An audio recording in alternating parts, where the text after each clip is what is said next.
کی پڑھی وما ارسلناک الا رحمۃ للعالمین۔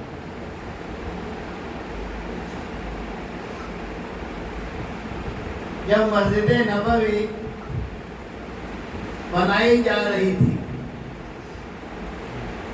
مدینہ منورہ کے بڑے بڑے سردار، وہ سردار جو اسلام میں داخل نہیں تھے، وہ سردار حیرت سے دیکھ رہے تھے کہ رسول اکرم صلی اللہ علیہ وسلم کے صحابہ کرام کتنی محنت کے ساتھ مسجد نبوی تعمیر کر رہے ہیں۔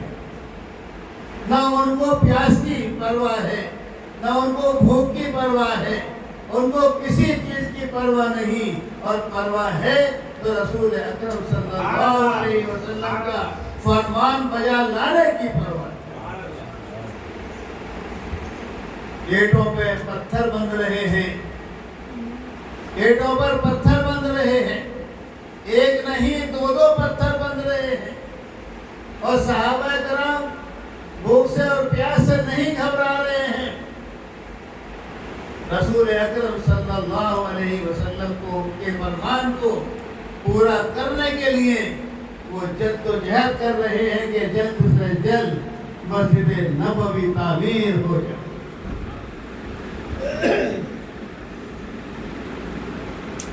مدینہ کے سردار ان کی جد و جہد کو دیکھ کر یہ فرما رہے ہیں، یہ کہہ رہے ہیں کہ ہم ان سے مقابلہ نہیں کر سکتے۔ یہ جد و جہد ہے مسلمان کی، اسلام کے لیے، یہ جد و جہد ہمیں بھی کرنی چاہیے۔ وہ جد و جہد ہم کتابوں میں تو پڑھ رہے ہیں، لیکن آج وہ جد و جہد ہمارے پاس نہیں، کیونکہ ہمارے ایمان کی کمی ہوتی چلی جا رہی ہے۔ نہ ہماری نظروں کی حفاظت، نہ ہماری زبان کی حفاظت، نہ ہمارے نفس کی حفاظت، نہ ہمارے ایمان کی حفاظت۔ ہم اپنے اوپر غور کریں کہ ان چاروں چیزوں کی حفاظت ہماری ہے یا نہیں۔ اگر یہ چاروں چیزوں کی حفاظت ہو جائے تو آج بھی مسلمان کا بچہ ولی بن جائے، آج بھی مسلمان کا بچہ شان شوکت اور عظمت والا بن جائے گا، آج بھی مسلمان کے بچے کے سامنے کوئی نظر ملانا والا نہیں پیدا ہوگا۔ آپ نے قرآن کو چھوڑ دیا، شریعت کو چھوڑ دیا، آپ نے طریقہ رسول چھوڑ دیا، آپ نے معرفت دینے کی تو بہت بڑی بات ہے، معرفت تو آپ پہنچے ہی نہیں، آپ شریعت اور طریقت پر ہی رہ جاتے ہیں، بڑے بڑے عالم شریعت اور طریقت پر ہی رہ جاتے ہیں، لیکن معرفت اور حقیقت ان کے سمجھ میں نہیں آتی۔ معرفت اور حقیقت جب سمجھ میں آتی ہے جب اللہ کے محبوب سے بے حد محبت ہو۔ اگر آپ کی محبت اللہ کے رسول سے ہے تو خدا پاک کی قسم اللہ بھی آپ سے راضی ہے، کیونکہ اللہ تعالیٰ خود فرماتے ہیں کہ میں اپنے محبوب پر درود بھیجتا ہوں،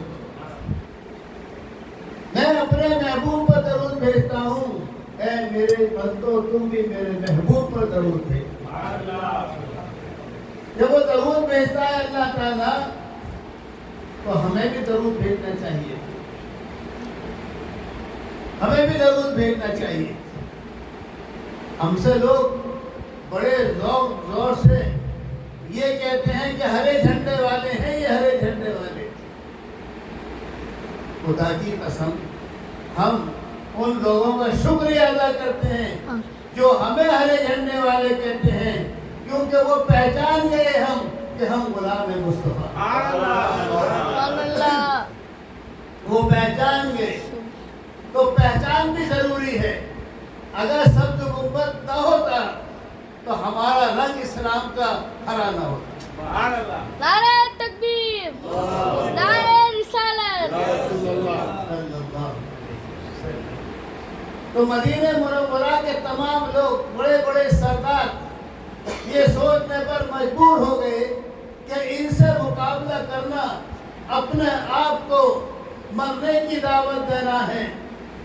اب تو خاموشی کے ساتھ میں اسلام قبول کر لینا چاہیے، اب تو خاموشی کے ساتھ میں کلمہ پڑھ لینا چاہیے، کیونکہ یہ رسول اللہ صلی اللہ علیہ وسلم کے دیوانے ہیں، یہ صحابہ عاشق تھے، اور جو عاشق ہوتا ہے اس کی پرواز بہت بڑی ہوتی ہے۔ عاشق کی پرواز کبھی چھوٹی نہیں ہوتی، عاشق کی پرواز بہت بڑی ہوتی ہے۔ مسجد نبوی بنتی چلی گئی، سرکار دو عالم صلی اللہ علیہ وسلم خود نفس نفیس اس کے اندر میں پتھر اٹھا رہے ہیں، پتھر اٹھا کر دے رہے ہیں۔ ایک صحابی آتا ہے، یا رسول اللہ آپ چھوڑ دیجئے، میرے ماں باپ آپ کے اوپر قربان ہیں، تو آپ اس کی دلجوئی کے لیے وہ پتھر چھوڑ دیتے ہیں اور دوسرا پتھر اٹھا کر پھر پتھر دیوار میں۔ سرکار تو عالم صلی اللہ علیہ وسلم نے بتا دیا کہ جب تک تم اے مسلمانوں محنت کش نہیں ہوگے، جب تک تمہاری تقدیر نہیں بدلے۔ اپنی تقدیر بدلنے کے لیے آپ کو محنت کش ہونا ہے۔ مسجد نبوی تعمیر ہو گئی، جب مسجد نبوی تعمیر ہو گئی، اب اللہ کے رسول صلی اللہ علیہ وسلم اور صحابہ کرام میں بیٹھ کر مشورہ ہوتا ہے۔ کیا مشورہ ہوتا ہے؟ کہ اب نمازیوں کو مسجد کے اندر میں کس طرح سے بلایا جائے۔ مشورہ ہوا، اور مشورہ ہونے کے بعد میں کسی نے کہا کہ نماز کے ٹائم پر ہرا جھنڈا لگا دیا کریں گے، کسی نے کہا کہ لکڑی کے پٹھے بجا دیا کریں گے، کسی نے کہا کہ ناسور پھونک دیا کریں گے، لیکن کسی بھی طریقے سے اللہ کے رسول صلی اللہ علیہ وسلم کو کوئی بات پسند نہیں۔ مشورہ ختم ہو گیا۔ جب مشورہ ختم ہو گیا، مشورہ ختم ہونے کے بعد میں حضرت بلال رضی اللہ عنہ پریشانی کے عالم میں جا رہے تھے۔ ان کے دوست تھے عبداللہ بن زید انصاری رضی اللہ عنہ۔ حضرت بلال کو وہ ملتے ہیں، کہتے ہیں بلال آپ کیوں پریشان ہیں، کیوں آپ کا چہرہ اڑ رہا ہے؟ فرمایا کہ مشورہ ہوا کہ نمازیوں کو کس طرح بلایا جائے، لیکن وہ مشورے میں کوئی بات طے نہیں۔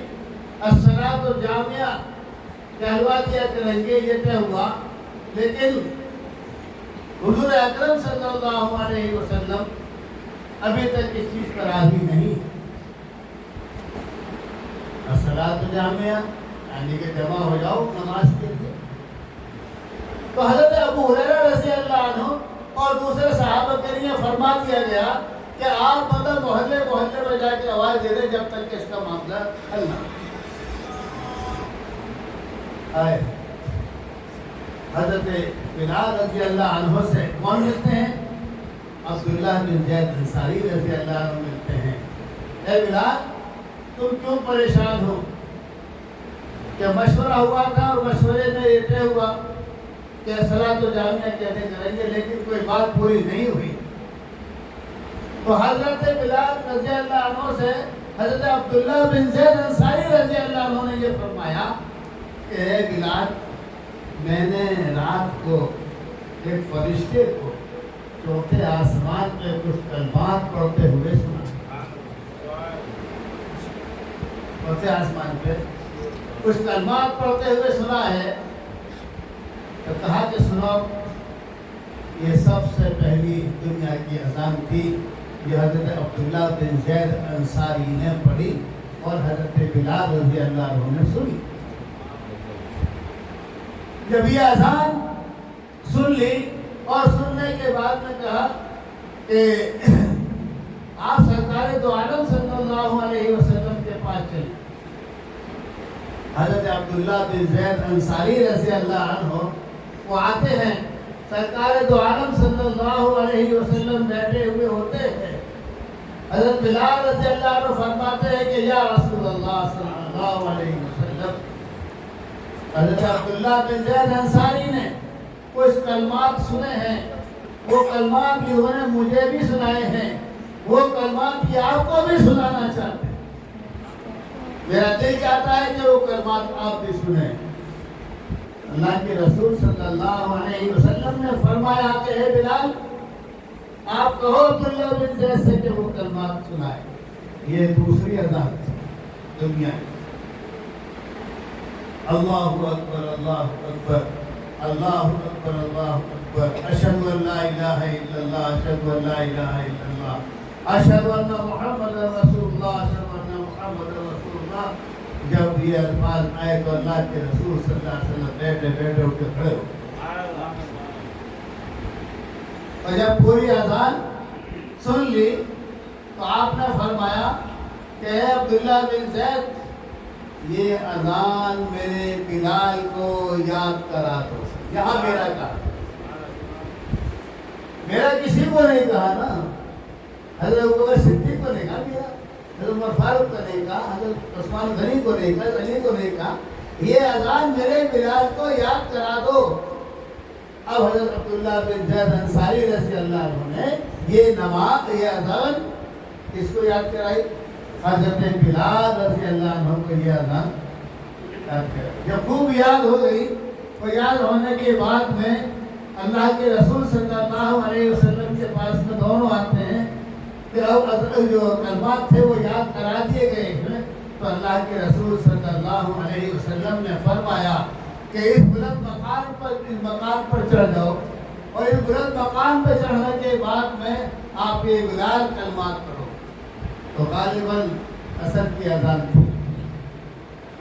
حضرت بلال رضی اللہ عنہ اس بلند مقام پر چڑھ جاتے ہیں، اور جانے کے بعد میں جیسے ہی ہاتھ اٹھاتے ہیں اذان دینے کے لیے، پوری اذان بھول جاتے ہیں۔ اللہ کے رسول صلی اللہ علیہ وسلم نے فرمایا تھا نا کہ میرے بلال کو یاد کرا دو، تو اب یہاں اللہ بھی اپنا بنا۔ حضرت بلال رضی اللہ عنہ اذان دینے کے لیے کھڑے ہیں، ہاتھ اٹھا رہے ہیں، اذان دماغ سے نکل گئی ہے، آنسو نکل آئے ہیں، ایک دم آواز عرش سے آتی ہے، اللہ اکبر اللہ اکبر، کیونکہ اللہ نے بھی اپنا بنا لیا۔ جب محبوب نے اپنا بنا لیا تو اللہ نے بھی اپنا بنا لیا، تو عرش سے آواز آتی ہے، اللہ اکبر اللہ اکبر اللہ اکبر اللہ اکبر۔ یہی الفاظ دہرانے شروع کر دیے۔ جب اذان مکمل ہو گئی اور اس بلند مکان پہ سے اتر کر حضرت بلال رضی اللہ عنہ نیچے آتے ہیں، تو سرکار تو عالم صلی اللہ علیہ وسلم بھاگ کر جا کر ان کو اپنے سینے سے لگا لیتے ہیں اور فرماتے ہیں کہ اے بلال، میری مسجد نامکمل تھی، آپ نے اس میں اذان دے کر میری مسجد کو مکمل کر دیا۔ تو یہ مختصر سا بیان میں نے آپ کو سنایا، کیونکہ ابھی تک وہ لوگ آئے نہیں، پتہ نہیں کہاں چلے گئے، کہاں ہیں، تو ان کو بھیجو نا اندر۔ وہ کب کر رہے ہیں؟ پھر ہم لمبا بیان کریں گے تو وہ کہتے ہیں کہ ہمارا پروگرام چھین لیا۔ ہمارے پاس تو پھر کمپیوٹر کھلے گا تو کھلے چلا جائے گا، نہ 2 گھنٹے کی پتہ نہ 3 گھنٹے کی پتہ۔ چلے جا رہے ہیں آپ لوگ ادھر سے ہٹ جائیں، سب لوگ ادھر سے ہٹ گئے، ادھر ہیں، تھوڑا باہر ہو جائیں۔